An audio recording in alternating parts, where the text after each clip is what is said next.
everyone. Just Roxy want to say hi because she was in several of the video anyway. Okay. Hi everyone, it's Jade from Career Journey Professional. I'm based in Sydney using Cantonese, Chinese and Mandarin to help you to find and land in a career and lifestyle that really inspires you. It's the end of the year. I just want to have a casual chat about how this year has been, what's the learning that I have got for myself, and hopefully that can be enjoyable, could be entertaining, or it can have shed some light or inspiration for you as well. I just want to share the learnings that in several areas, actually 3. The first one is about self-love.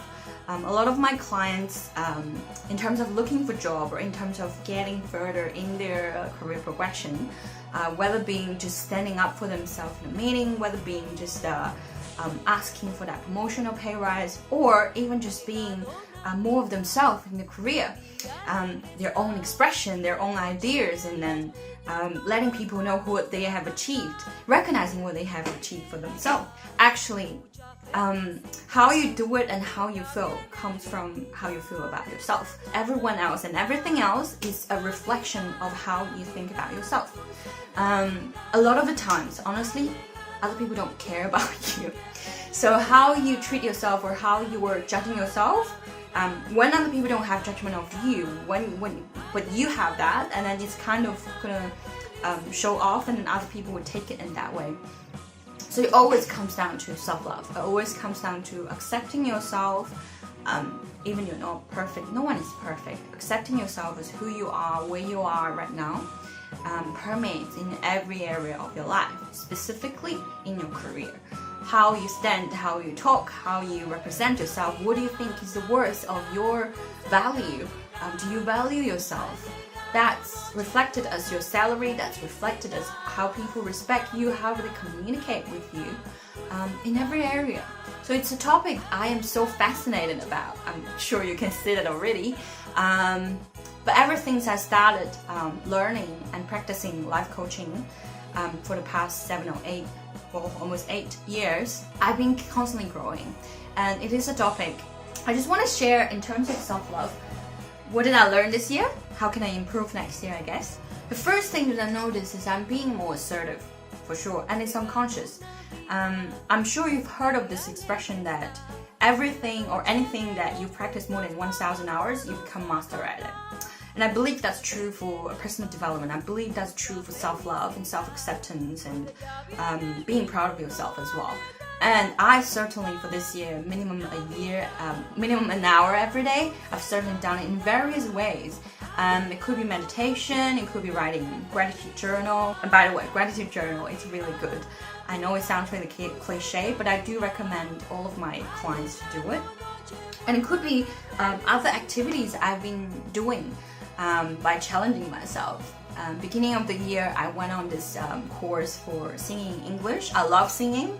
And I am pretty confident to sing in Chinese, but singing in English is definitely challenging in terms of how do you pronounce or how do you elongate your tone. So yeah, and then I did my performance. And it was challenging, but it was also fun. And other ways, maybe I went on learning bachata. Again, I love dancing, and and I'm pretty proud of myself when it's freestyle dancing. But bachata is quite challenging in a way that you are dancing with a stranger in a way, and there is physical contact. It's not something I'm most comfortable with, but now I am, because that leads to, towards the end of the year, I'm sorry, there's just so many hair from my dog. I did a beginning acting class. And one of the tasks, one of the most challenging moments of this year in my life is actually holding the hand of a stranger for 3 minutes and looking into your eye. Well, I was so glad I did with this gentleman who is so nice, and I didn't feel any uncomfortable feeling. But if I haven't done that dancing part, I wouldn't be able to do that. So those are all the ways of, I guess, self-developing, stretching myself, challenging myself to the extent that I can bear, but it's also enjoyable, and witnessing how much I have grown myself. It's so amazing, and I am truly proud of myself. So back to self-love. When I take myself as priority, because previously I'm not really good at it. Because I am an empath, it's very easy for me to feel what other people are feeling and then take care of their feeling first. But that makes me that makes me really good at being a coach as well. I do need to use that. But also I need to learn to protect myself and be the best at myself so that I can deliver quality service to my clients, right? So what I notice as my self-love grow, there are more space and more time whenever there's a decision or the communication of the people coming into my life. Previously they could be pushing you. One example is last week. Our flight was cancelled. I was on this trip to Bali for a business retreat, which was lovely. It was so good. But the flight was cancelled, and then within a very short period of time, I was dealing with like several there were so many options.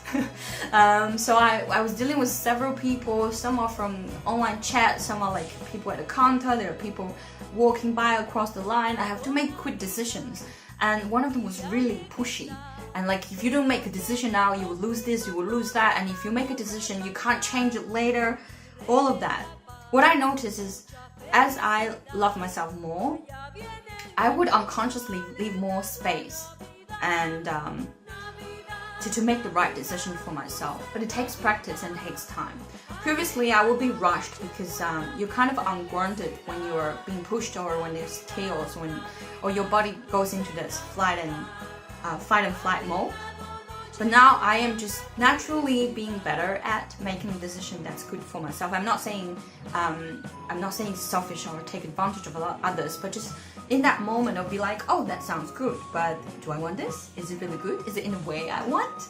That has really helped me, and I'm really proud of myself. And moments that I am able to recognize what I have achieved, even no one was there to witness it or recognize what I did, because being an entrepreneur, running my own business is a very lonely journey, and what I'm really good at is self-criticize, which is good, it helps me to reflect, but it was just too much. But now I am able to recognize what I have achieved, and part of it is YouTube. I'm really proud. Thank you guys for supporting me. My Chinese channel, it's definitely growing so big, but this English channel helped me to grow it, guys. If you're seeing this on LinkedIn or on Facebook or on other media, please support my YouTube channel. I believe there's a link below. I guess the English YouTube channel, the way the AdWords or the tag works is still mystery for me. I just need to figure out. It's part of my next year plan to grow the business, to grow the YouTube channel. Anyways, apart from that, the video has been viewed many times. There are compliments from others, and I am just able to recognize that more, even before other people are recognizing it. And I love that. I wanted that from myself. So self-love, it's what I learned is self-love is action. It's not just thinking, it's not trying to force yourself to change your thought pattern. It's action in every possible moment. When you realize you're not being the kindest to yourself, what can you do? Anyway, so that helps me to be more connected to myself and to know what I really want, what brings me joy, what makes me feel excited, what makes me feel look forward to. And all of the times, it's just a feeling, and there are really small things. It's not what I thought to be like a grand, luxurious stuff. It's not actually. There are a lot of small things, like having this. It took me 10 minutes, but I'm happy. But I need to block time and recognize that, and to ask myself, what do I want?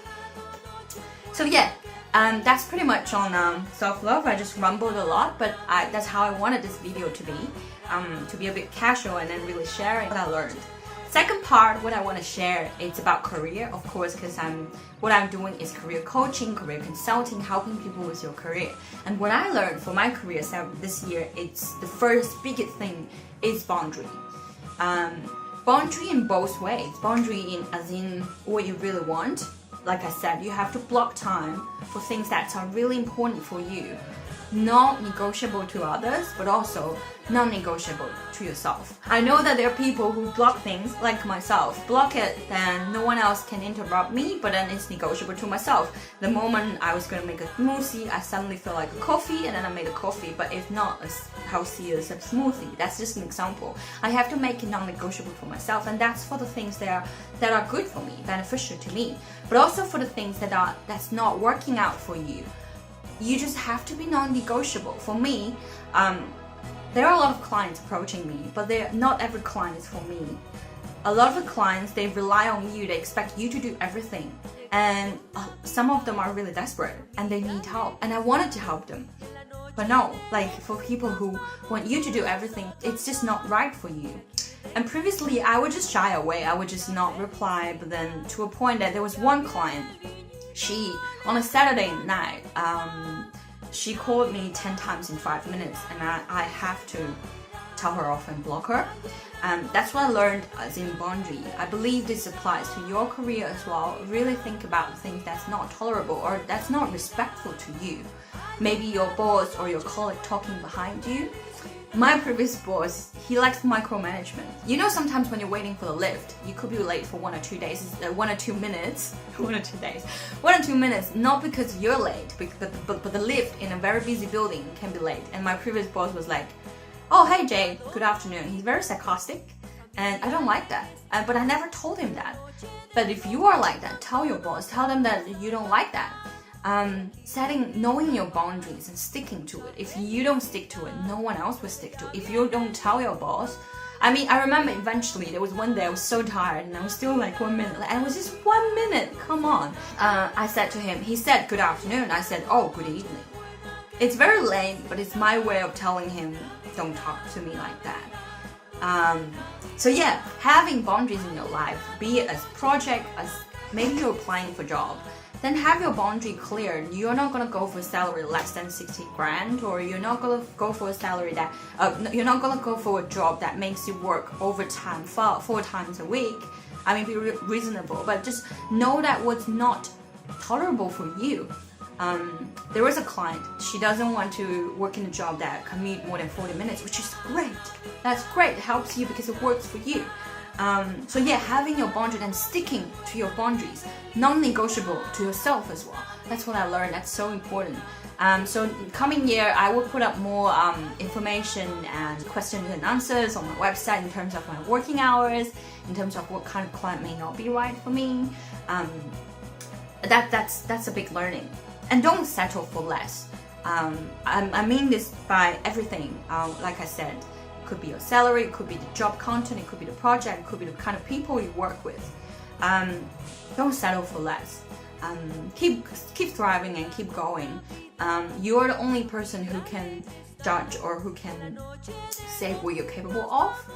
But if you are capable, make sure you are showing that, you're demonstrating your capability. If you're not, or if you're not really able to do such things. I had a client who is still studying, but he wants to be a CFO. Obviously not like that, but having a real assessment of where you are, what skills you have, what competence you have, make sure you demonstrate that. And then ask for what you really want. Another learning, it's very interesting, I really love it. My big learning is your career, looking for a job, looking for your career, selling your career, growing up in your career ladder. Every decision that you're gonna make, or every time that you comes across a point that you have to assess the situation, always treat it as a relationship. What I mean by this is, it's just like dating. Imagine that you go and meet a guy. He may look alright, and maybe he's actually really good looking, but he's so damn boring. Would you settle for that? If you love boring, that's another case. But if you love someone who's interesting, who likes to chat, then you wouldn't settle for that. Same as job. The moment there is red flags, for example, I had a client that her boss was criticizing her being not loyal from the first interview. He doesn't even know her yet. How can he judge her in that way? That's what I mean. This little small things, you will not feel right. You may not be able to think straight at that moment to analyze. Oh my God, he's not respectful. You probably wouldn't be able to, but you wouldn't feel right. And those are the things that I'm talking about. It could be companies negotiating salary with you. It could be that they keep pushing down or keep delaying what you really want. It could be your colleague or boss not respecting you, or not, what else could that be? Not communicating in a way that you prefer, which you already told them. Make sure you told them though. Those are all signs that that's not right for you. What I learned is you have a gut feeling. Does it feel right? If it doesn't feel right, there must be a reason. And then try to think about that reason. For example, that previous example I gave, that her boss in an interview was already criticizing her being not loyal. That's just not right. When you later think of it, you can justify that. Means he is already judging her without knowing her. And then you will think, is that something or someone that you want to work with? If you don't mind such things, that's okay, that's alright. If you do mind these things, these are the times that stick to your boundary. Say no, walk away. Only say yes to the things that you really want, and only choose the job that fulfills your value. Alright, so that's the second part, career, that I want to talk about, which is really fun. The third part is having the right way to set a New Year resolution, which I am so excited that last year my New Year resolution works out perfectly. Previously, my New Year resolution always didn't work, and that was because I wasn't connected to my New Year resolution. And this, of course, again tied into self-love. When you really know what you want, it could be just a small thing, like I dance to music on the beach. That's what I want, and I feel so good. Being more connected to myself. So last year, my New Year resolution was all fulfilled this year. I went to South America. I went to all the things I mentioned before. I went to charter dance. I went that acting class, and then that singing performance. And that was great, and it makes me so look forward to next year. And next year, I am going to Tomorrowland. And that's my cat. Tomorrowland is one of the biggest electronic dance music festival in the world. I am so looking forward. Yes. Anyway, so if you have anything you look forward to that, like I do, isn't that great? Wouldn't you? You can't wait to achieve it. It's not like a rigid plan, or it's not like something that you have to do. And I think that all comes down to how do you set your New Year resolution. So, comment below if you want me to. I'm thinking to go a Facebook Live, or maybe on YouTube Live, to actually work that through with several of you. If there are more than 5 people, let me know in the comment section or in our chat. So yeah, setting the right kind of New Year resolution, what I learned is it has to be feeling based. That means you're connected to it. Because a lot of the times, you want to achieve something to achieve that feeling. So if you can connect to that feeling, or maybe you'll find easier ways to achieve that feeling anyways. And that has to be all around, because life does contains all the areas. So be it personal finance, be it relationship, be it your personal interests, some area you want to grow. Yeah, I'm really looking forward. I will set up time to do that, and please let me know if you want to go through that together. I am looking forward to know your inspiration on New Year resolution as well. And I referred to my previous video that I talked about 3 ways to recognize your achievement, and then how you can really utilize that to have a better year next year. Okay guys, I rumbled a lot, or a 20-minute video, but it's just sharing from the bottom of my heart, and I hope that can be entertaining or inspirational. And I do wish the best for your Korean life. And so next year there will be a new start, new beginning, which is exciting. And so yeah, best luck for your career and your life. If you have any questions, any concern, please contact us. If you can support us, leave a like or subscribe to my YouTube channel, so you will be the first person to, the notification come to your phone once it's released. And then that's it.